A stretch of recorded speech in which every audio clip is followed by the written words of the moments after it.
So just want to welcome everybody this morning to our last session. It was funny, Julie said, I think it was Julie this morning said, this is a bit bittersweet. It's our last session. So thrilled that we've been able to share all of this information around the units of study with you, but also thrilled to be coming to an end. Not gonna lie. So hopefully you have been able to take some of these, take something away from each of these sessions as far as a little nugget or something that will support you in the classroom. One of the things Julie's identified that we'll send those correspondence pieces out again tomorrow. But if you have any questions, or over the summer you're thinking, you're percolating, and you still want to do some additional support, the literacy team will be able to provide that for you. So please be sure to just reach out and ask, because that's certainly something that we would love to support you with moving forward. So beginning today's presentation, what we're looking at, we're looking at a couple different things. The first one is our celebrations of student writing.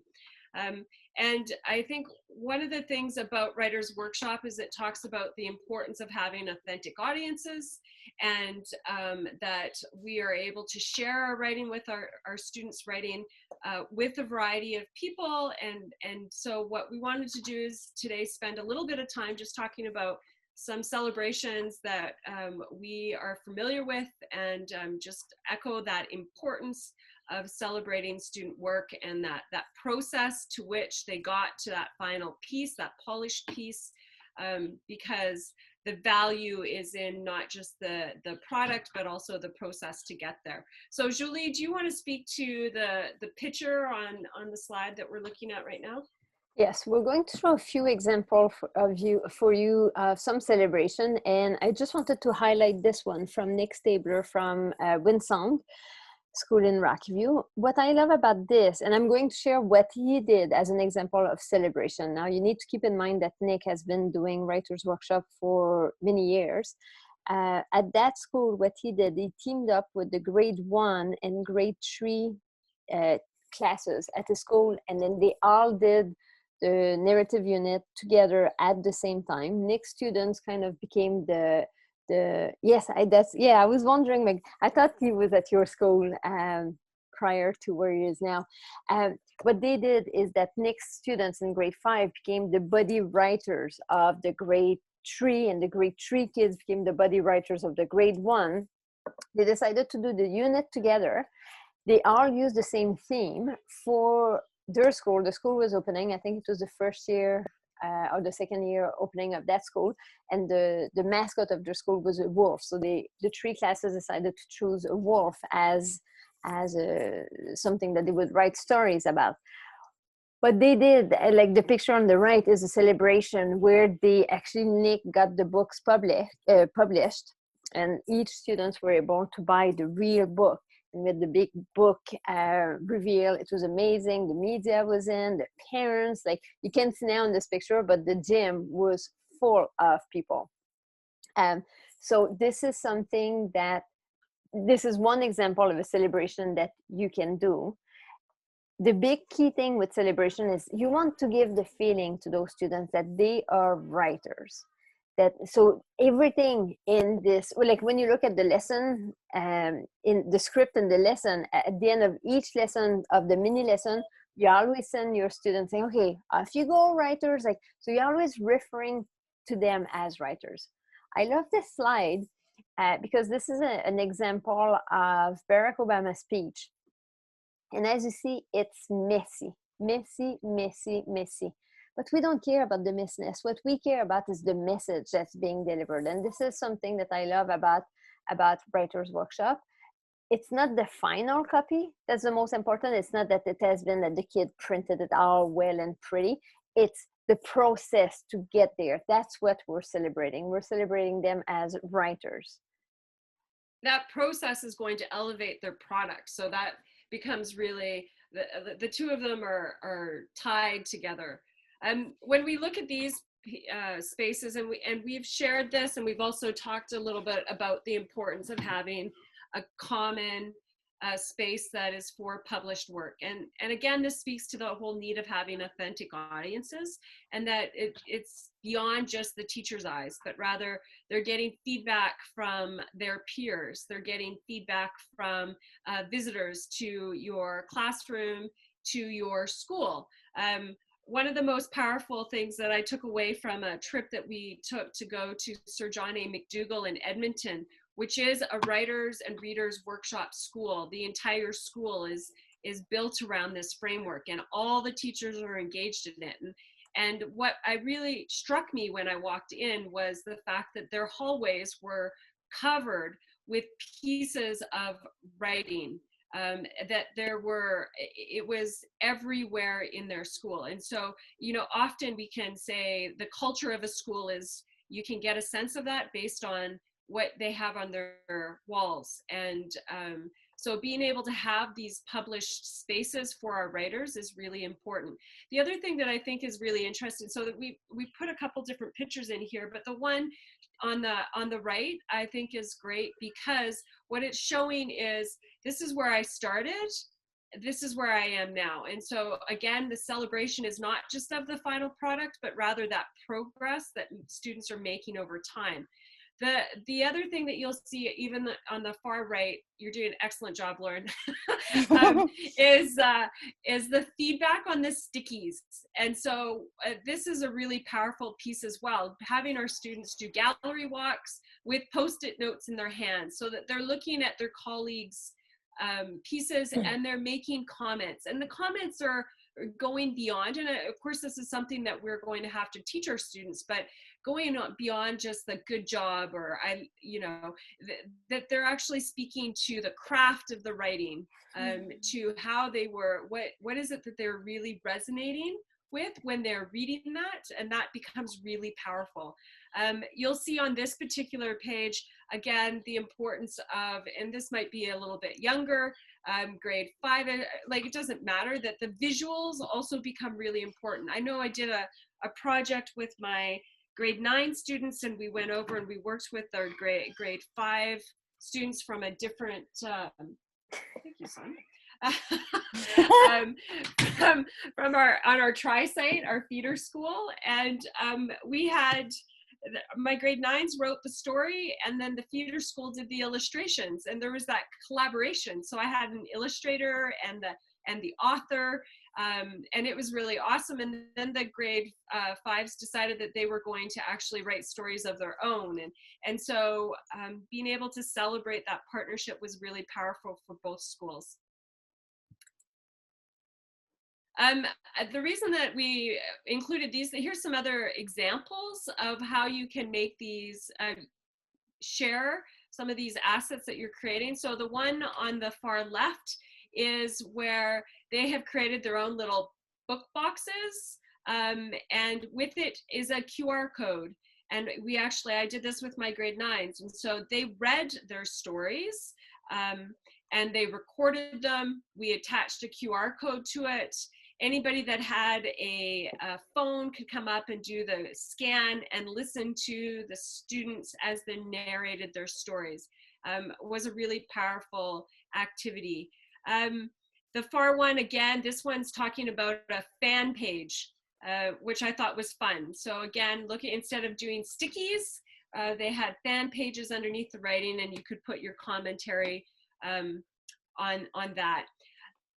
At the bottom, just below that, Lauren, you're going to see that I've actually put a little clip of something from Facebook. So we've talked about the Facebook group at the middle school. The reason I've put that there is because when I went on and I was looking for ideas and visuals or images to share in this presentation, all I did is I did a search within that group of celebrations, and it just populated hundreds of different ideas that have been utilized in a middle school context, that you can then read through some of those and get some possible ideas. And the other thing that I want to echo that I think is really important about our celebrations is that they can be they don't all have to be elaborate, that they can just simply be a gallery walk within our classroom where we have students that are making comments about the work that they're seeing in front of them. It could be that simple, that we celebrate it collectively as a group. It does not need to go to the press. It doesn't need to be really expansive. Certainly if that's, you know, your vision and that's where you'd like to go with it, absolutely, then do that. But it doesn't have to be that way. Something that You'll also, oh, sorry, Jody, just before we go to the Jamboard, something that I wanted to add about that authentic audience is that you're giving a real purpose for writing for your students. I'm thinking back on my son's experience. He doesn't go to a school in Rockview, I should mention. His writing task, he is so not engaged because he is asked to write about stuff, but he knows that only his teacher is going to read it. And most of the feedback that the teacher is giving is like, good job, Felix, add comments. Like, there's not a purpose. He doesn't see why he has to write. One thing that I love is if you have that specific audience in your mind, students will make sure to do it correctly. And this is where we can make that connection with spelling and convention. And not just that, but also just with ideas, is that when you're doing that conferring with students, we're not doing that just for the sake of making it pretty. The whole purpose of Writers Workshop is that we want students to share a message that they have, right? So if the spelling is too bad, then the reader won't be able to read your message. So by twisting it, by keeping the purpose of the writing in the mind of the students, I think it will give them more motivation. They know why they need to improve their things. And just something that I'll give this example that my boys, sorry, Jody, I'm totally taking the mic now. Hijacking. Everybody else, please go to the Jamboard as Julie continues to talk. Yes. Okay.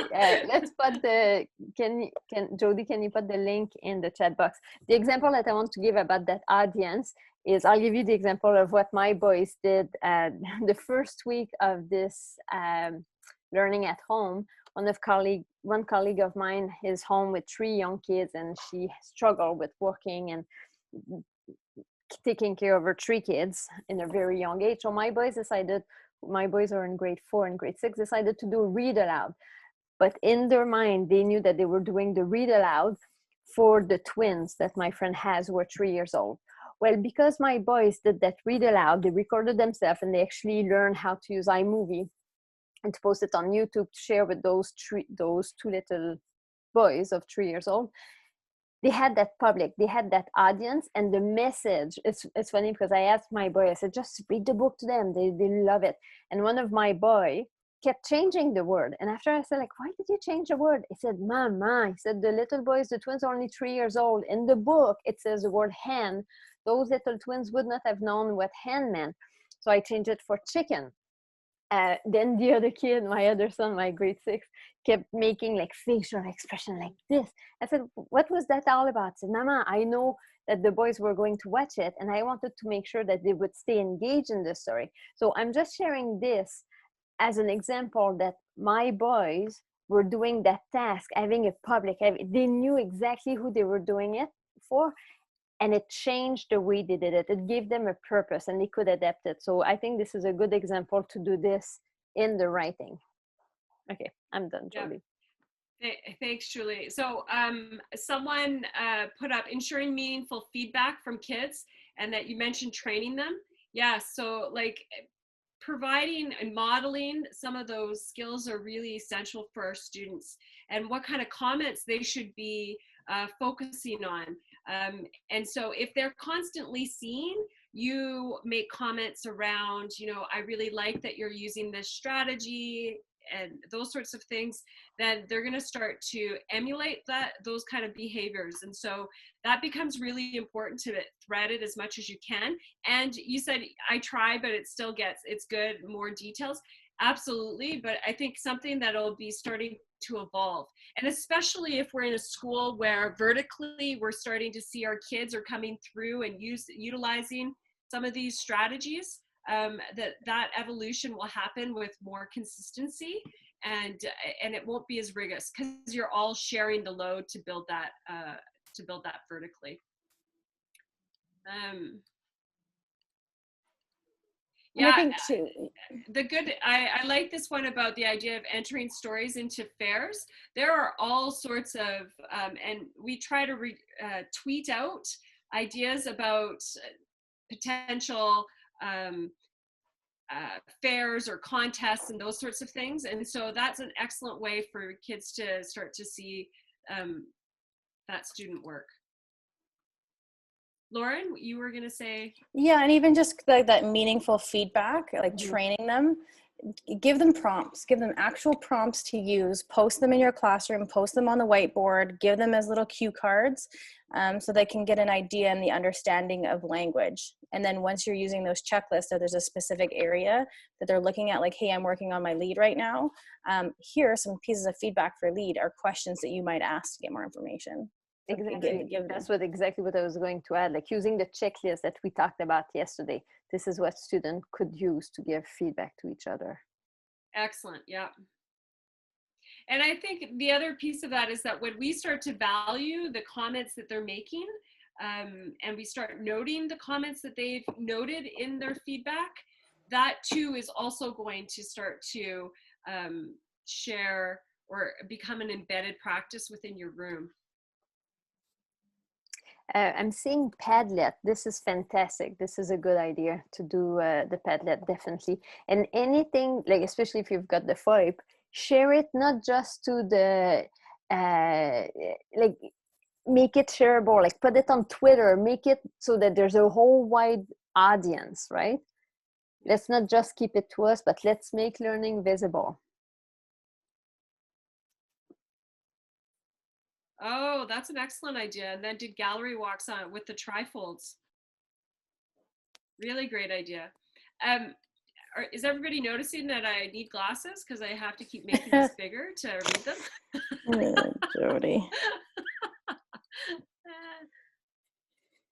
And one thing that I want to say while we're in here is, I know people are saying like getting kids to read it carefully, like it's the process, and at the end of the day, it's for writers to feel proud about something that they've accomplished. But also talking about the celebration, it's important that you need to book the celebration and you need to do the celebration. You cannot wait for mastery. You cannot wait for everybody to be finished. You cannot wait for everything to be beautiful and polished, because A, that's not what it's about. And B, if you do that, you will extend your unit by a couple weeks. And extending it and having it perfect and having them revise it and make it look pretty is what starts to kill the love of writing. And so it's not about having a fancy, Jody, like your QR code books were awesome, but they didn't have to have a piece of writing that was written out. They decorated the front of a book and had a QR code and were able to speak to their writing. Absolutely. Yep. And so book the presentation before you start the unit. And if you're not done all of your mini lessons, still do the celebration.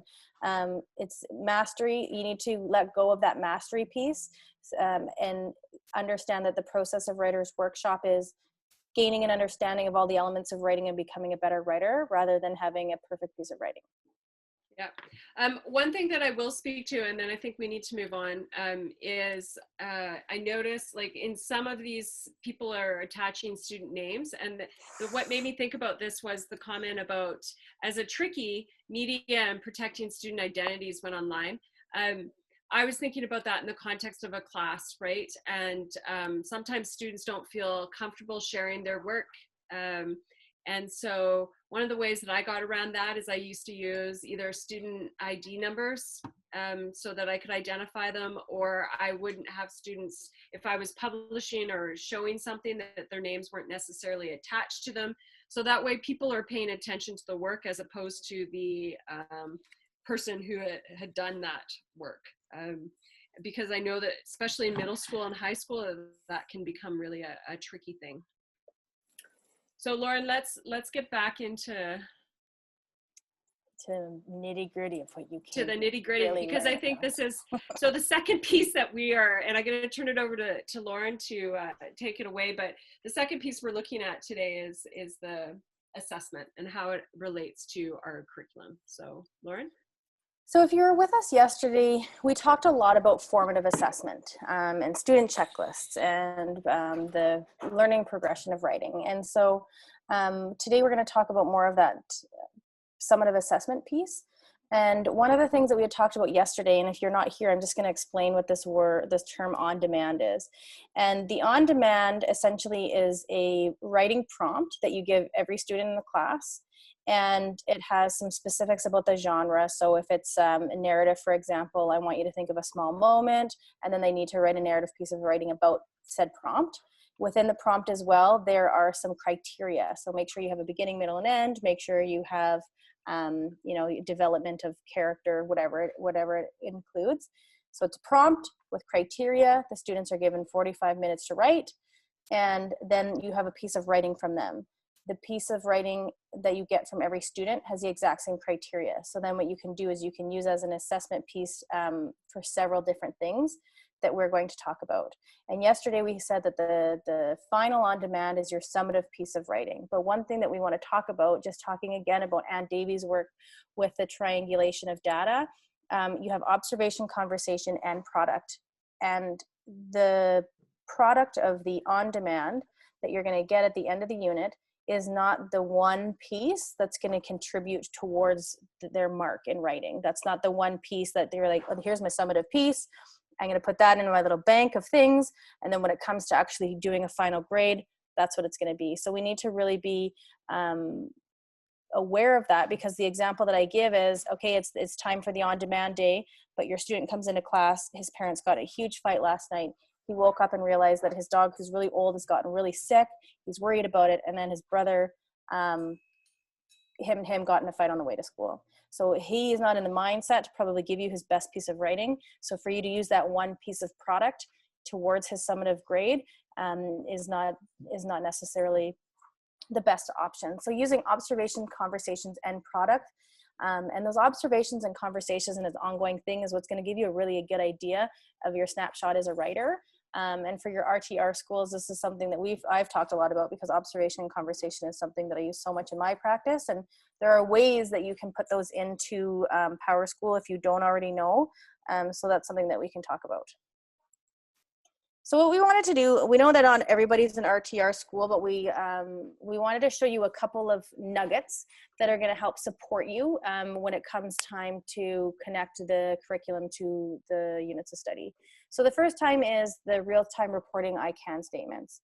And so if you are not an RTR school, we've given you a link so you can kind of look at all of the material. But what essentially you're going to see for the I can statements is there's a spreadsheet. And so if we're looking at grade 6, for example, here's all your GOs, here's your SLOs. So these are your kind of overarching outcomes. And then they've created these SLOs into I can statements. So I can use prior experience. I can engage in a variety of. So that's when we refer to the I can statements, that's what we're talking about. So using these are absolutely great. But we do have another thing that we want to show you as well, because to just pull out the curriculum and connect it, it's a pretty daunting task.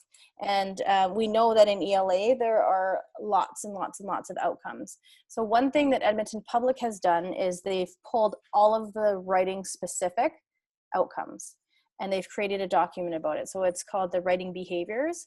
And so Edmonton Public is, as you know, a huge, huge, huge school division. And they create a lot of really great assets, but they're all copyrighted. And if you want to get access to them, you actually have to pay them. However, due to COVID, you got to find the silver lining. All of these things are free. And so there's a link here, the tiny URL. So definitely check that out when you have a chance to kind of see what you can find. But I'm just going to show you what this looks like. So the writing behaviors, it's all of the GOs with the SLOs underneath that are connected to writing specifically. And so what you'll see is this is verbatim the curriculum. It's exactly as it reads. They've just pulled out the writing specific ones, which is going to save you a ton of time. So rubrics, when do we use them? What's the deal? So when we look at the rubrics that are provided by the units of study, they are based off of genre. And so we want to use these for our summative assessment pieces. And we also want to use these when it comes to norming. And we're going to get to norming in a little bit. But right now, what we're going to do is we're going to talk about how we can use these rubrics and connect them to our curriculum. It is an American resource. They have their own core curriculum that these are often based off of, but what we want to do is show you a way that these can all work together. Now, my little caveat here is there is no hard and fast rules for doing this. There's no, this is how you should do it. This is one idea on how to connect the curriculum to the rubrics.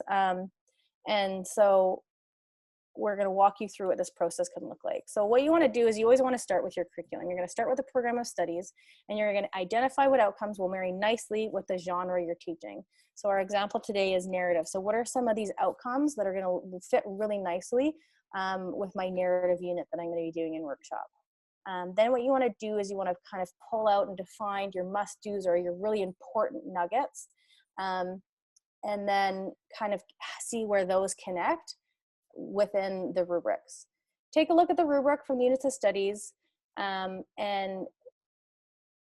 so you're going to take a look at what they suggest as that's appropriate for grade level within that genre, and then you want to find the overlap. You want to identify where the rubric matches with our outcomes. And so yeah, Lauren, I just want to add really quickly that the rubric is based on the learning progressions that we introduced you to yesterday. So, and what they've done then is they've put those learning progressions and assigned them based on the Common Core into grades. Okay, and so that's how they've organized these rubrics. Okay, so you're like, oh, okay, cool. Well, this sounds like a lot of work. Well, we're going to show you how to do it. So what I'm going to do is I'm going to walk you through my process. So this is literally what it looked like when I did it personally. So it's not pretty. It's a bit of a hot mess, but the actual process that you go through is so important. So what I'm going to do is I'm just going to get out of here and I'm going to share with you my iPad.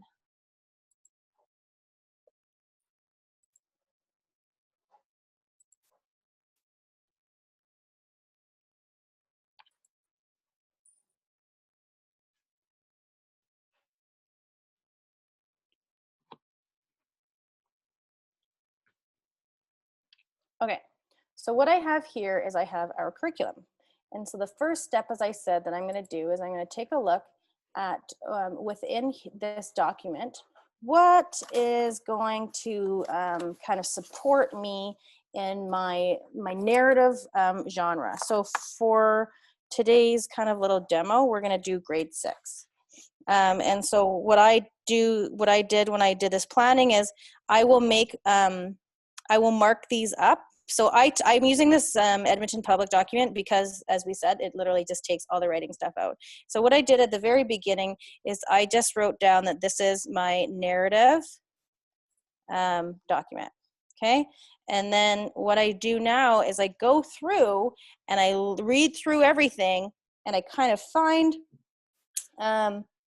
what are some areas that would look, sound, and connect with narrative writing.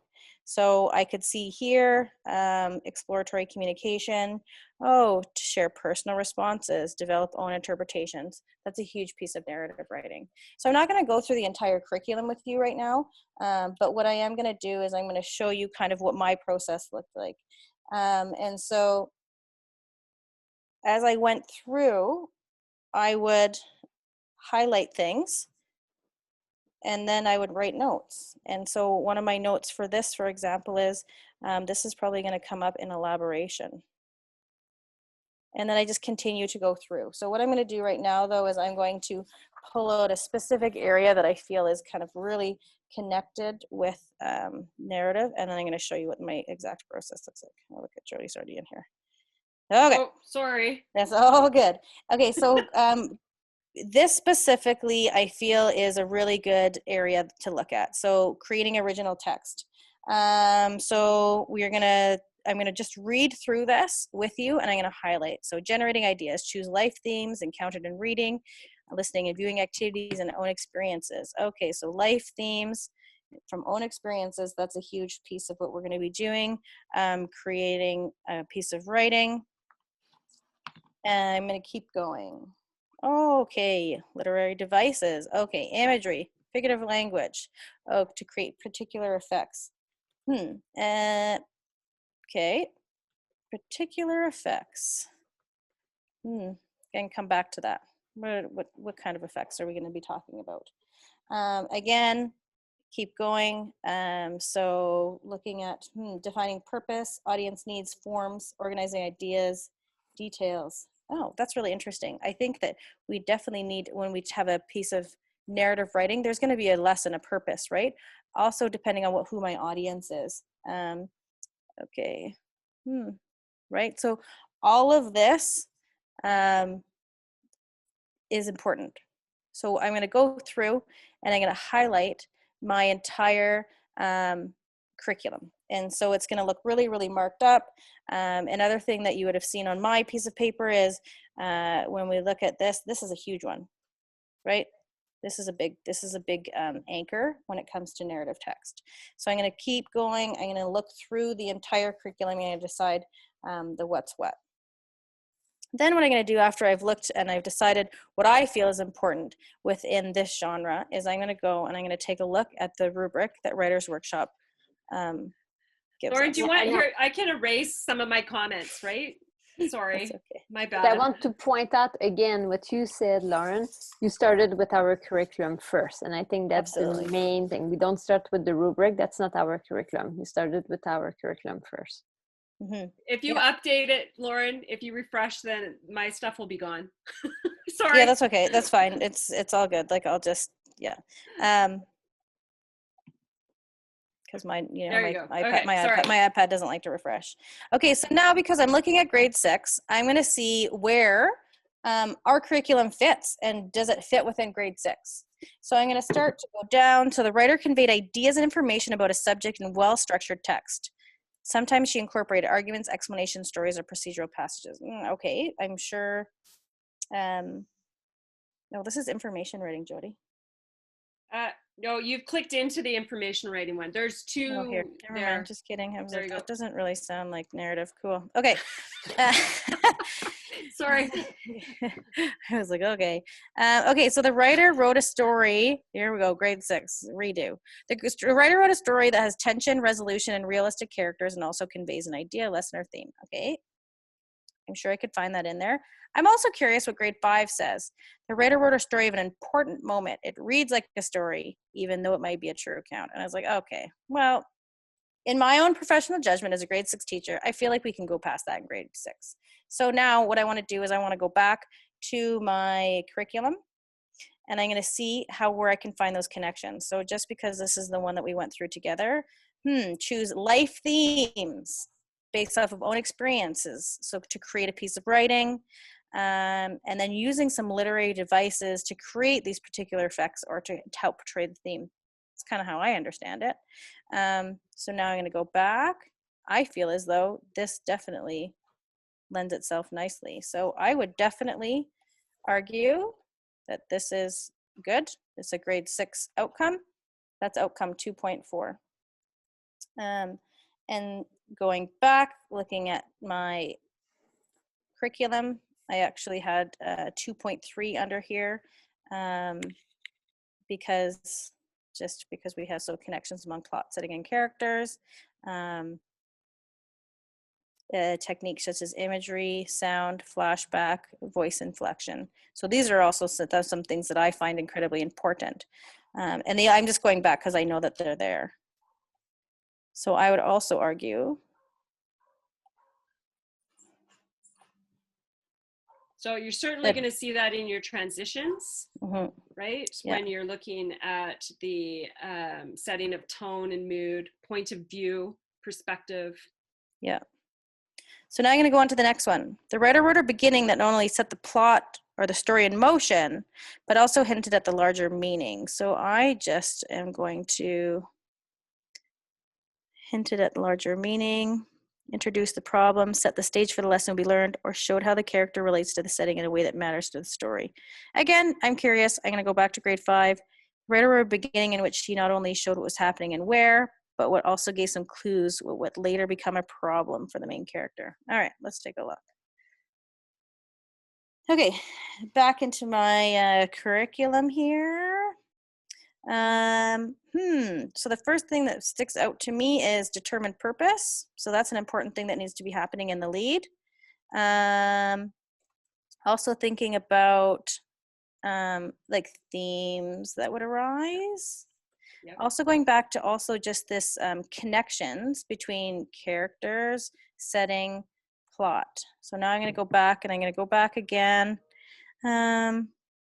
Showed what was happening and where, but gave some clues. But you know what? Here, it talked about setting the stage for a lesson or showed how it relates. Right away, that is 100% in our curriculum. Saw it. Awesome. That's definitely, so I would agree that we also need to do this. This is what we are expected in grade 6. Now, keep in mind that the curriculum talks about the end of grade 6, right? So these are the things that are happening at the end of grade 6. I'll go through one more with you. Okay, so the writer not only used transitional phrases and clauses to signal complicated changes in time, she also used them to alert her readers to changes in the setting, tone, mood, point of view, or time in the story. So here's kind of some of the language that they're using. Signal complicated changes, alert her readers. Let's see what grade 5 says. The writer used transitional phrases. So again, the transitional phrases to show passage of time in complicated ways, perhaps by showing things happening at the same time. Here's kind of our, or flashbacks. Now, we saw some of those here, right? So flashback for sure. Imagery, some connections are what we're expecting here. One of the other ones that I believe I went down to, I have here.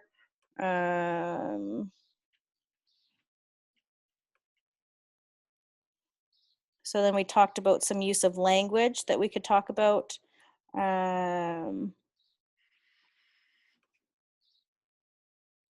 Maybe I had that written down incorrectly.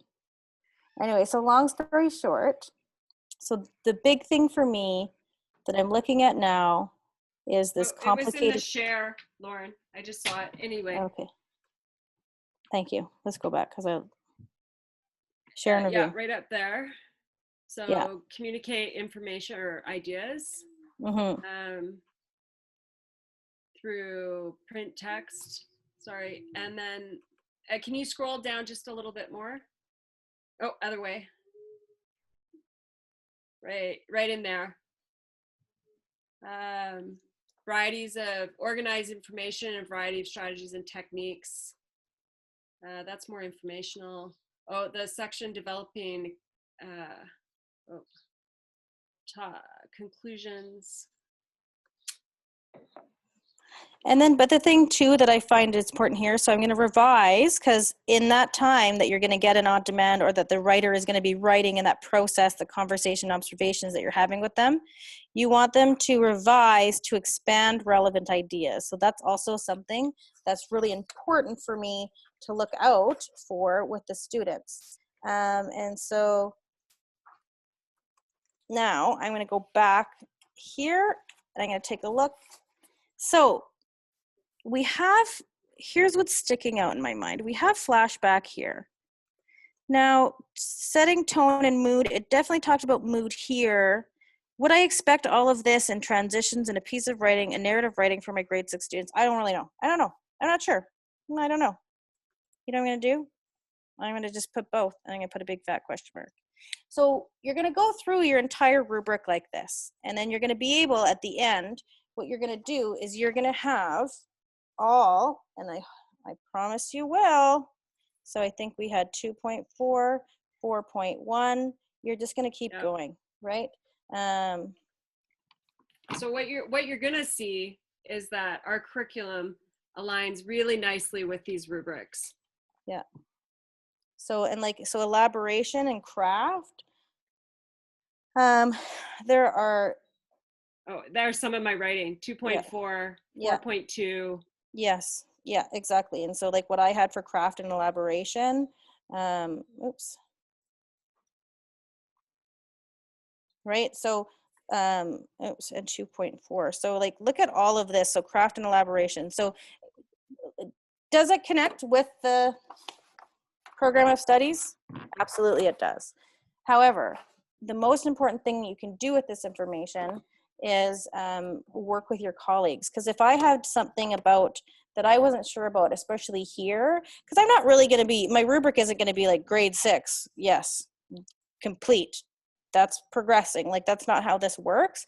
But what's important to know is everything that I'm teaching in my mini lessons that I'm portraying as important as writers of narrative in grade 6, do they connect with what we need to be teaching? And the answer to that is yes. One of the other things that I really want to emphasize here is, like, just like we talked about with the checklists at the beginning of the year, we're not going to be using the grade, like if I'm teaching grade 6, beginning of the year, I'm not going to be using the grade 6 rubric, because that rubric is meant to be end of year or at the, yeah. So I'm going to be using a grade 5 rubric to begin with. And I might not transition into my grade 6 at grade level rubric until maybe halfway through my year. And so, and that's okay. Because remember that these rubrics are meant to be reflective of the teaching and learning that's happened in your classroom. We can't assess things that we haven't taught. And so by going back to the year previous, then we're able to build and scaffold that vertically upwards. Okay, so yeah, Jordy, you want to talk about norming meetings?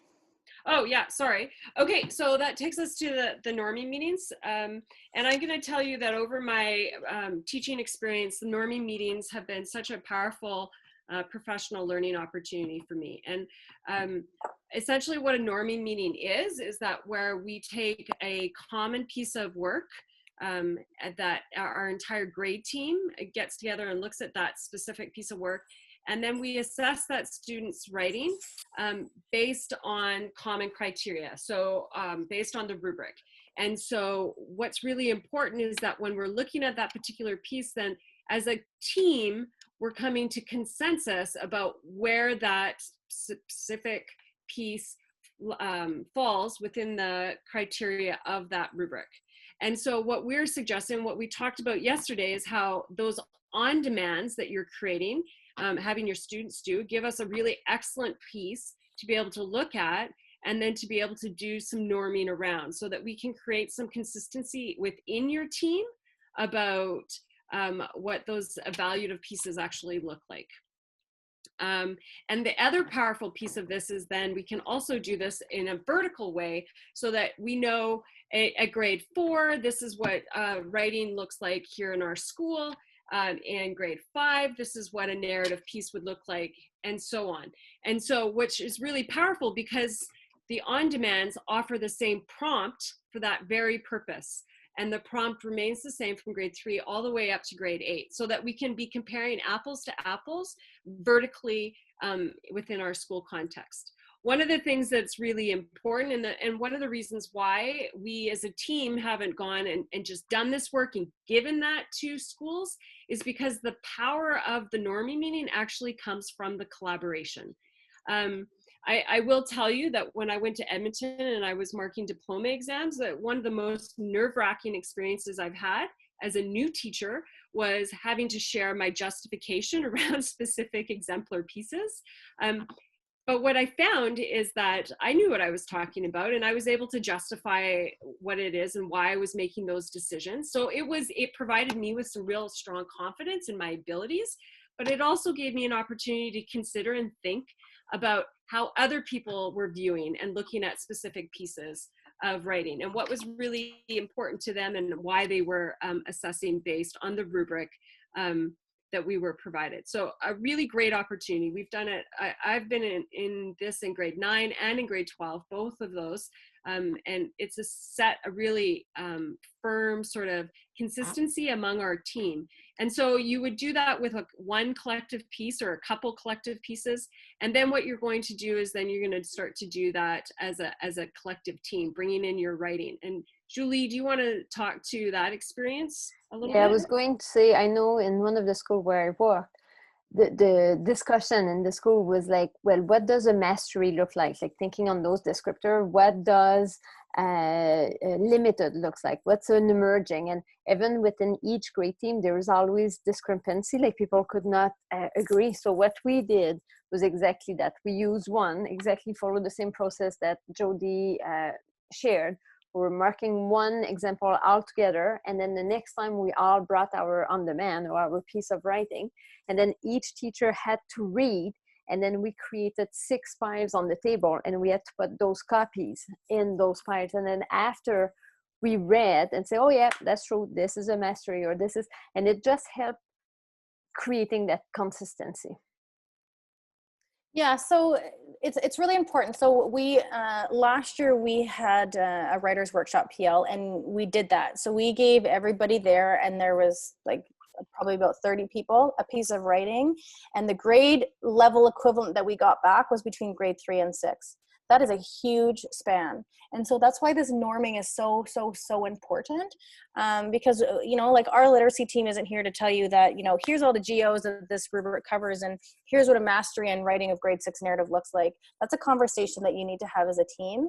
And it's a huge learning process, because I know that every single one of you has had a student or a bunch of students in your class, and you looked at the report card from last year and you're like, holy Hannah, they got a mastery? Oh mama, like no, like absolutely not. Like we got to have some conversations. I'm going to call some parents, like this isn't good, or vice versa, right? And so because teachers have their own autonomy in how they evaluate, grade, and teach, we are going to see some differences. So having everybody on the same page is something that's going to be completely invaluable. And then one other thing too is once you have those on demands, pull some student samples. So if you decide, hey, this is kind of what we kind of would consider to be a progressing, pull it and keep it as a team. Remember, this is what progressing looks like. And what I did as a classroom teacher is I always pulled them and I shared them with parents, because you'd always have parents coming at parent-teacher night or student-led conferences. And I did it primarily when I taught in BC, because it was always parent-teacher night. Like the student sometimes wasn't there, and like the parents will come in and talk to you. And then for them to be able to see the span of writing. So I would have on my bulletin board, I would have like a limited beginning or all the way to mastery, so that the parents could see the range. And so when the students were there, like, here's my writing, mom, and like going through everything, then the parents actually had some sort of a,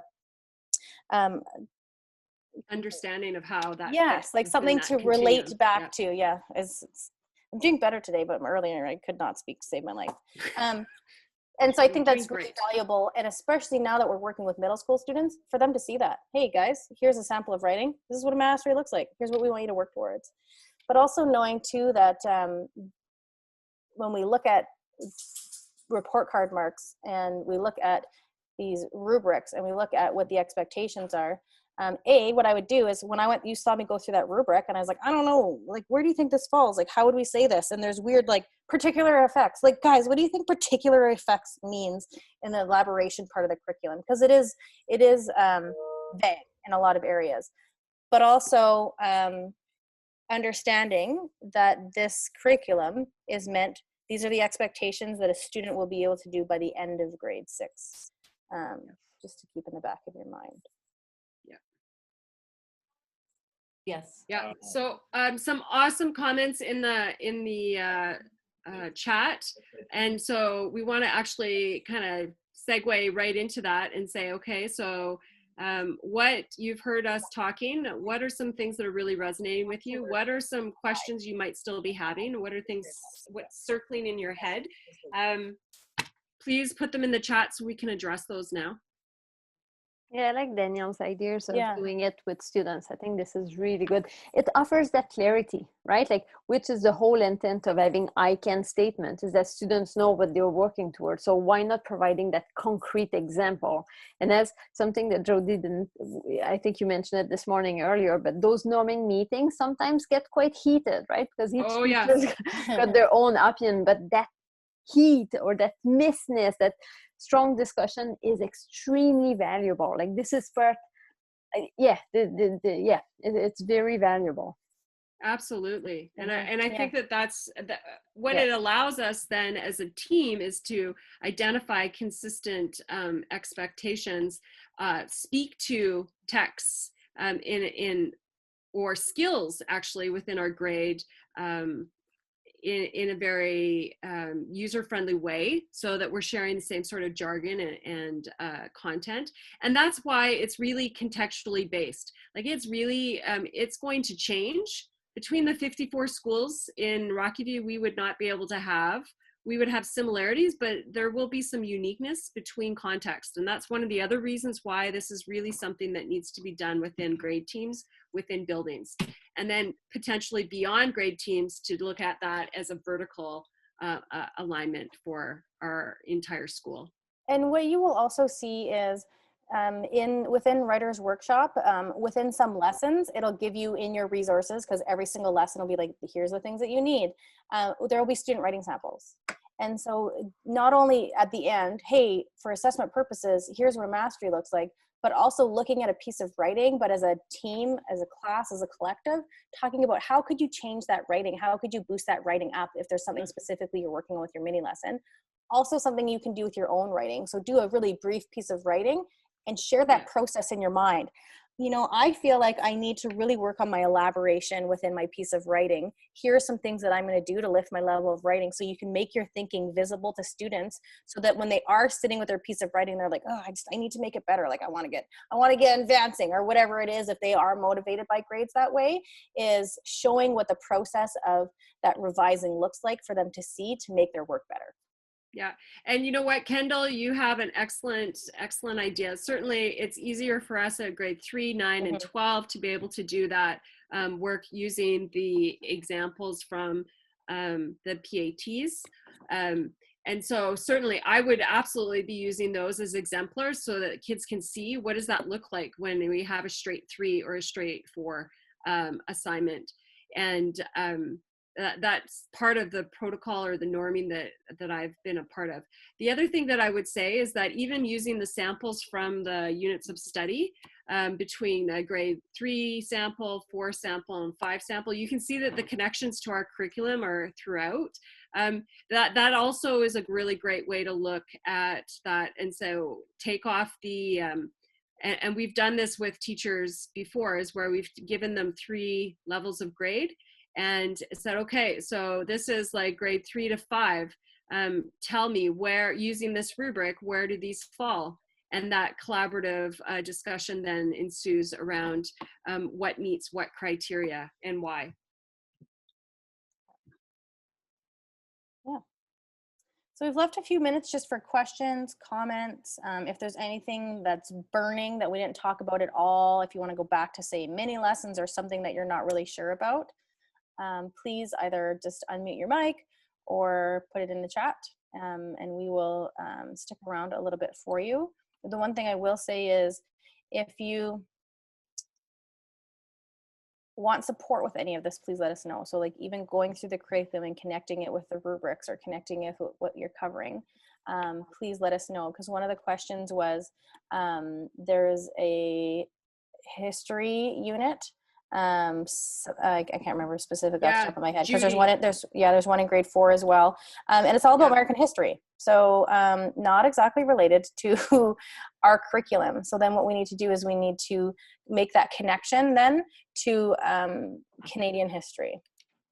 Right. I'm going to show that as you're sharing this, Lauren. Yes, please go show that shared resource. Daniel had his hand raised. I was wondering if you had a question, Daniel. Yeah, I understand, not wanting to use one on-demand writing piece as your kind of summative assessment. That makes perfect sense. And I'm just wondering about, Lauren had mentioned setting up in PowerSchool for having observations and conversations as part of that assessment. And I'm wondering if she had some tips or recommendations for that. So, because I'm obsessed with it. So that's like the first thing I asked Nancy. And so what it was is, essentially what I do is because I have like a PowerSchool account to kind of fool around. So what I did with the name of the assignment, and as I said, I put observation and then colon and then the explanation, and then I connected it to a geo. So like a perfect example is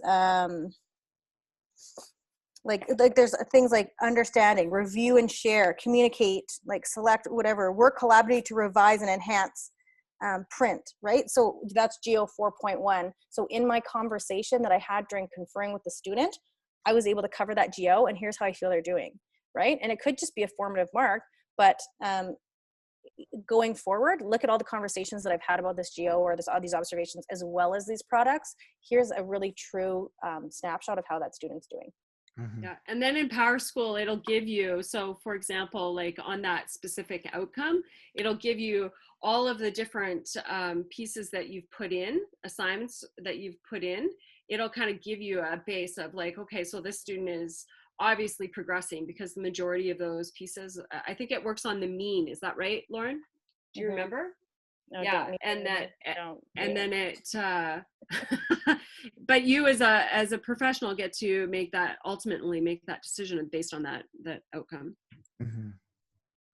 Does that help, Danny? Yeah, it does. I like the idea of setting it up kind of in September as, you know, I call it observation, right? Setting up Yeah. the assignment called observation and put that in as formative, and then gradually throughout the year tracking it so that we have something at the end that's genuinely summative to say, here's where you started, here's where you finished.